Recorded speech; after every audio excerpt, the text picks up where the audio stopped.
ان لوگوں نے کبھی دیکھا ہی نہیں ہے کہ اللہ کس طرح خلق کی ابتدا کرتا ہے پھر اس کا اعادہ کرتا ہے؟ یقیناً یہ اعادہ تو اللہ کے لیے آسان تر ہے۔ ان سے کہو کہ زمین میں چلو پھرو اور دیکھو کہ اس نے کس طرح خلق کی ابتدا کی ہے، پھر اللہ بار دیگر بھی زندگی بخشے گا۔ یقیناً اللہ ہر چیز پر قادر ہے۔ جسے چاہے سزا دے اور جس پر چاہے رحم فرمائے، اسی کی طرف تم پھیرے جانے والے ہو۔ تم نہ زمین میں عاجز کرنے والے ہو نہ آسمان میں، اور اللہ سے بچانے والا کوئی سرپرست اور مددگار تمہارے لیے نہیں ہے۔ جن لوگوں نے اللہ کی آیات کا اور اس سے ملاقات کا انکار کیا ہے، وہ میری رحمت سے مایوس ہو چکے ہیں اور ان کے لیے دردناک سزا ہے۔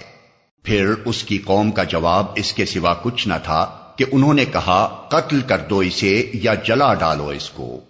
آخر کار اللہ نے اسے آگ سے بچا لیا۔ یقیناً اس میں نشانیاں ہیں ان لوگوں کے لیے جو ایمان لانے والے ہیں۔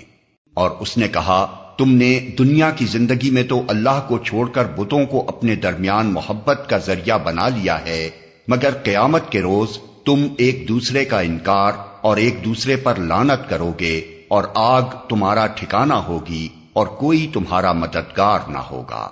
اس وقت لوط نے اس کو مانا اور ابراہیم نے کہا میں اپنے رب کی طرف ہجرت کرتا ہوں، وہ زبردست ہے اور حکیم ہے۔